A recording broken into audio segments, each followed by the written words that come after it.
har du lyst på gulrot? Nei, man må ikke spise rett før man skal løpe. Ditt tap. Ja, lykke til. Ja, takk.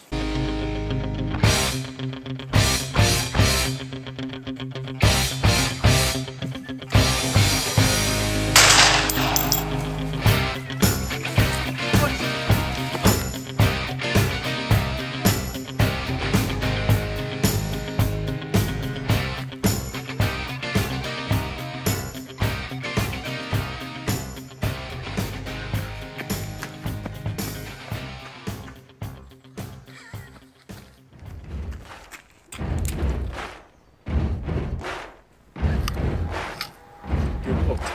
Det er godt, det. Ja. Buddy, you're a boy, make a big noise playing in the street. Gonna be a big man someday. You got mud on your face, you big disgrace. Kicking your can all